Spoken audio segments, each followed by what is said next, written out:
Bismillahirrahmanirrahim.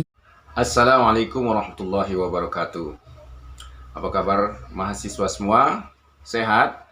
Alhamdulillahirabbil alamin. Untuk keberkahan dalam pertemuan kita kali ini, sebaiknya kita membacakan Ummul Quran, berselawat serta berdoa. Al-Fatihah. A'udzubillahi minasyaitonirrajim. Bismillahirrahmanirrahim. Alhamdulillahi rabbil alamin, arrahmanirrahim, maliki yaumiddin. Iyyaka na'budu wa iyyaka nasta'in. Ihdinas siratal mustaqim, siratal ladzina an'amta 'alaihim ghairil maghdubi 'alaihim waladdallin. Amin. Allahumma shalli ala sayyidina Muhammad wa ala ali sayyidina Muhammad. Allahumma zidna ilma warzuqna fahma wa amalan makbulan. Shadaqallahul azim. Baiklah, kita akan membahas hakikat manusia, problematika dalam Al-Quran serta tugas manusia di muka bumi. Mari kita lihat slide berikut ini. Bismillahirrahmanirrahim. Dalam pertemuan ke-6, BK Islam akan membahas tentang hakikat manusia, problematikanya dalam Al-Quran, serta tugas manusia di muka bumi. Yang pertama, hakikat manusia. Penamaan manusia dalam Al-Quran. Yang pertama, Al-Bashar. Dalam Al-Quran disebutkan sebanyak 27 kali, memberikan referensi pada manusia sebagai makhluk biologis, antara lain terdapat dalam surah Ali Imran ayat 7, sebagaimana Maryam berkata kepada Allah, "Rabbku, bagaimana mungkin aku mempunyai anak, padahal aku tidak disentuh manusia," atau bashar. Juga surah Al-Kahfi ayat 110, Fussilat ayat 6, Al-Furqan ayat 7 dan 20, dan surah Yusuf ayat 31. Ini semuanya konsep tentang bashar, selalu dihubungkan dengan sifat-sifat biologis manusia seperti makan, minum, seks, berjalan-jalan, dan lain-lain. Yang kedua, penamaannya disebut dengan Al-Insan. Al-Insan dalam Al-Quran disebut sebanyak 65 kali, yang kerap berbicara tentang manusia secara utuh sebagai manusia. Kata insan ini dapat dikelompokkan ke dalam 3 kategori. Yang pertama, insan dihubungkan dengan konsep manusia sebagai khalifah atau pemikul amanah. Yang kedua, insan dihubungkan dengan periodisasi negatif manusia. Dan ketiga, insan dihubungkan dengan proses penciptaan manusia. Semua konsep insan menunjuk pada sifat-sifat psikologis atau spiritual. Di dalam Al-Quran dikatakan bahwa insan adalah makhluk yang diberi ilmu, sebagaimana tertera dalam surah Al-Alaq ayat 4-5. Makhluk yang diberi kemampuan untuk mengembangkan ilmu dan daya nalarnya dengan nazar, merenungkan, memikirkan, menganalisis, dan mengamati perbuatannya. Quran surah An-Najiyat ayat 35, makhluk yang memikul amanah. Surah Al-Ahzab ayat 72, tanggung jawab. Quran surah Al-Qiyamah ayat 3 dan 6. Juga Quran surah Qaf ayat 16. Harus berbuat baik, surah Al-Ankabut ayat 8. Amalnya dicatat dengan cermat untuk diberi balasan sesuai dengan kerjanya. Ini tertera dalam surah An-Najm ayat 39.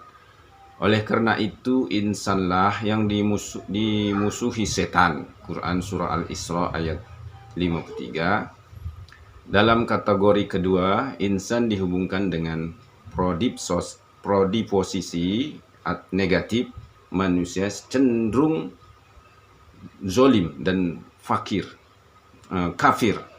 Quran surah Ibrahim ayat 34.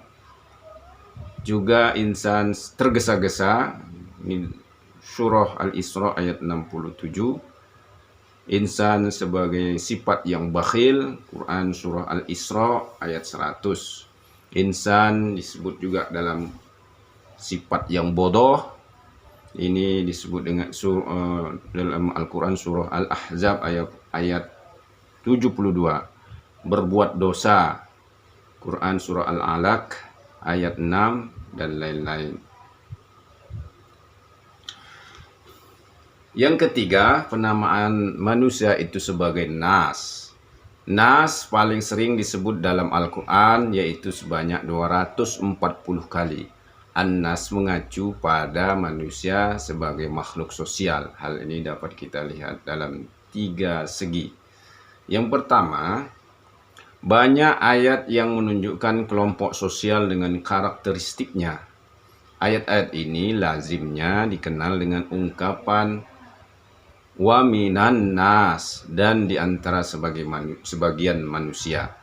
Dengan ungkapan tersebut dalam Al-Quran ditemukan kelompok manusia yang menyatakan beriman tetapi sebetulnya tidak beriman. Tertera dalam surah Al-Baqarah ayat 8 yang menyekutukan Allah, surah Al-Baqarah ayat 165, yang hanya memikirkan dunia, Al-Baqarah ayat 200 dan lain-lain. Meskipun ada sebagian manusia yang rela mengorbankan dirinya untuk mencari keridhaan Allah. Kedua, dengan ungkapan aksar an-nas, bahwa sebagian besar manusia mempunyai kualitas rendah, baik dari religi, dari segi ilmu. Ini tertera dalam surah Al-A'raf ayat 187, surah Yusuf ayat 21, surah Al-Qasas ayat 68, maupun iman Hud ayat 17. Tidak bersyukur, Quran surah Al-Mu'min ayat 61, dan ada juga di antara manusia yang bersyukur, Quran surah As-Saba ayat 13. Yang selamat dari siksa Allah, Hud 116, dan yang tidak diperdaya setan, surah An-Nisa ayat 83. Ketiga, Al-Quran menegaskan bahwa petunjuk Al-Quran bukan hanya dimaksudkan kepada manusia secara perorangan, tetapi juga manusia secara sosial. An-Nas sering dihubungkan dengan petunjuk atau Alkitab, Quran surah Al-Hadid ayat 25. Yang keempat, penamaan manusia sebagai al-ins dijumpai sebanyak 18 kali dalam 9 surah.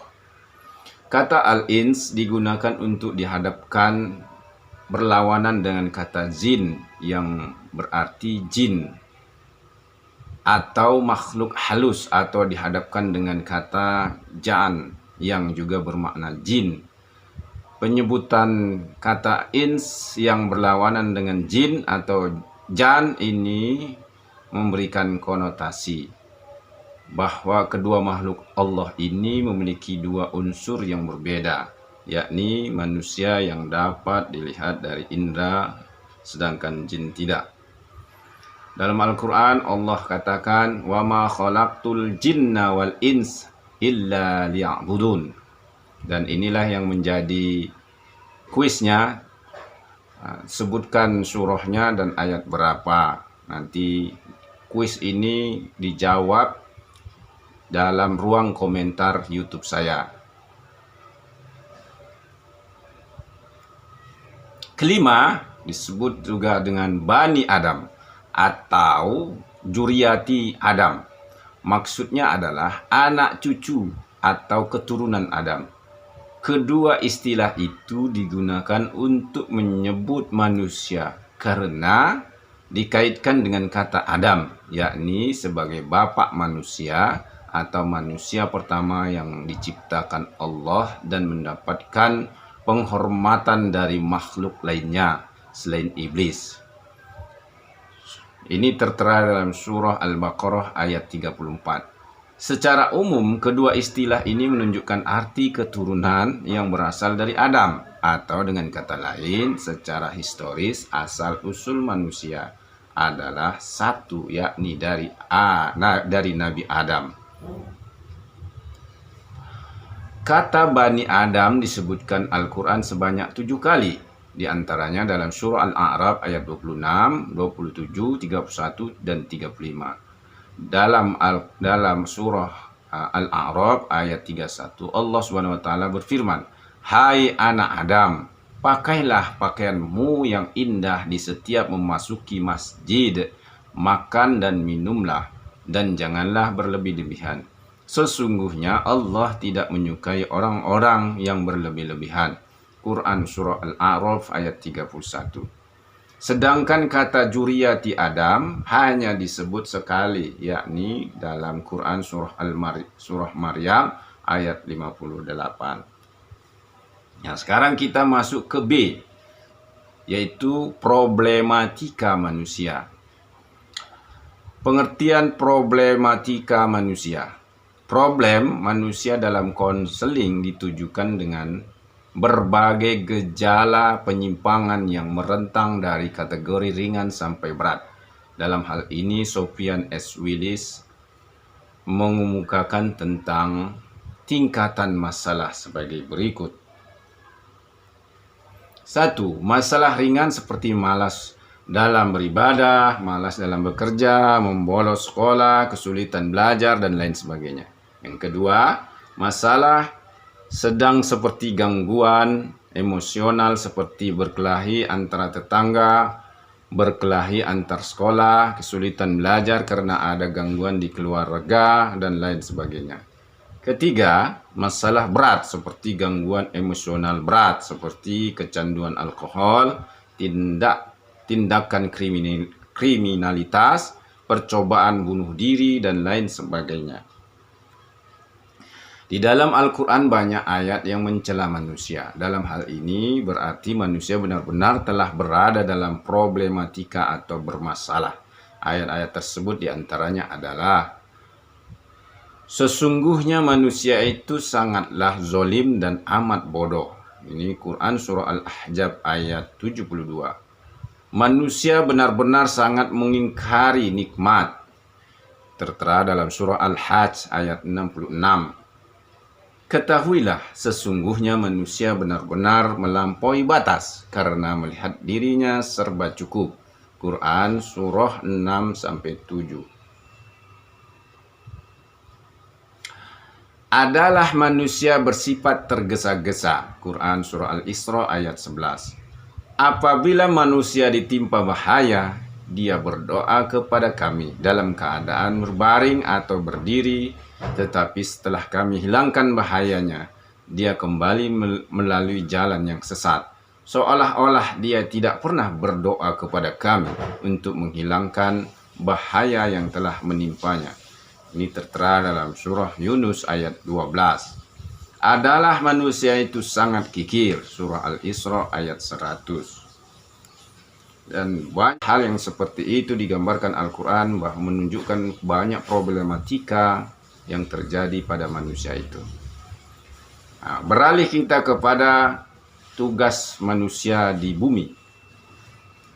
Bila dikaji dari surah An-Nahl ayat 78, manusia memiliki 3 potensi utama yang membuatnya memiliki tugas-tugas yang wajib untuk dipenuhi. Dan Allah mengeluarkan kamu dari perut ibumu dalam keadaan tidak mengetahui sesuatu pun.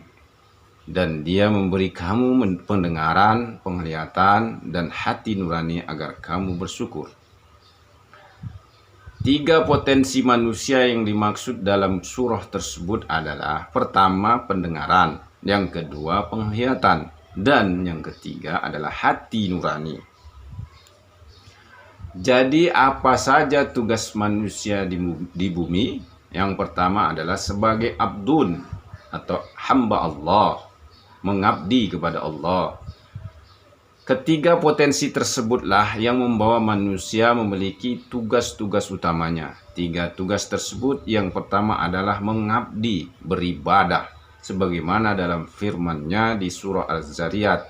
Dan aku tidak menciptakan jin dan manusia melainkan supaya mereka beribadah mengabdi kepadaku. Hal demikian adalah tugas manusia. Yang pertama, menjadikan seluruh kehidupannya pengabdian kepada Allah Subhanahu wa Ta'ala. Pengabdian yang dilakukan tentulah pengabdian yang baik-baik dari lahir dan batin, seperti melaksanakan sholat, puasa, zakat, sedekah, bahkan menafkahi keluarga pun juga termasuk ibadah. Termasuk juga memberikan konseling kepada orang lain sebagai ibadah. Yang kedua, sebagai khalifah. Lalu tugas yang kedua manusia adalah sebagai khalifah. Tugas manusia ini jelas tertuang dalam surah Al-Baqarah ayat 30 yang berbunyi, "Ingatlah ketika Rabbmu berfirman kepada para malaikat, sesungguhnya aku hendak menjadikan seorang khalifah di bumi." Mereka berkata, "Mengapa engkau hendak menjadikan khalifah di bumi itu orang yang akan membuat kerusakan padanya dan menumpahkan darah? Padahal kami senantiasa bertasbih dengan memuji engkau dan mensucikan engkau." Rabbmu berfirman, "Sesungguhnya aku mengetahui apa yang tidak kamu ketahui." Khalifah sendiri memiliki arti pemimpin, pengelola, dan pemelihara. Artinya manusia harus dapat memimpin, mengelola, dan memelihara bumi dan seisinya. Adapun selain bertugas demikian, seorang khalifah juga dituntut untuk gemar beribadah kepada Allah Subhanahu wa Ta'ala. Yang ketiga, sebagai pendakwah. Berlanjut ke tugas ketiga manusia, yaitu dakwah. Dua tugas di atas akan lebih lengkap jika manusia-manusia yang beriman kepada Allah juga menyuruh untuk kebajikan. Tugas ini juga terdapat dalam Al-Quran surah Ali Imran ayat 104. Dan hendaklah di antara kamu segolongan umat yang menyeru kebajikan, menyuruhkan kepada yang ma'ruf dan mencegah dari yang mungkar. Merekalah orang-orang yang beruntung. Untuk berdakwah, Allah juga sudah memandu kita tata cara berdakwah, seperti dalam kitabnya surah An-Nahl ayat 125. "Serulah manusia kepada jalan Rabbmu dengan hikmah dan pelajaran yang baik, dan bantahlah mereka dengan cara yang baik. Sesungguhnya Rabbmu dialah yang lebih mengetahui tentang siapa yang tersesat dari jalannya, dan dialah yang lebih mengetahui orang-orang yang mendapatkan petunjuk." Dakwah memiliki arti mengajak, menyeru, dan membimbing manusia ke jalan Allah Subhanahu wa Ta'ala untuk menyelesaikan masalah-masalah kehidupan manusia di bumi ini. Demikianlah tugas-tugas manusia diutus di muka bumi. Manusia memiliki potensi yang luar biasa untuk menjalankan ketiga tugas tersebut berdasarkan dari surah An-Nahl ayat 78 di atas. Karenanya tak hanya menyeimbangkan porsi ibadah, tapi porsi hubungan sosial juga diperlukan seperti tugas manusia sebagai khalifah sekaligus berdakwah. Wallahu a'lam bishawab. Sekian dan terima kasih, semoga bermanfaat. Tadi sudah saya bacakan kuisnya. Demikian, semoga pertemuan kita kali ini diberkahi oleh Allah Subhanahu wa Ta'ala. Jangan lupa subscribe, like, comment, share. Dan mari kita akhiri dengan mengucapkan Alhamdulillahirabbil alamin. Wassalamualaikum warahmatullahi wabarakatuh.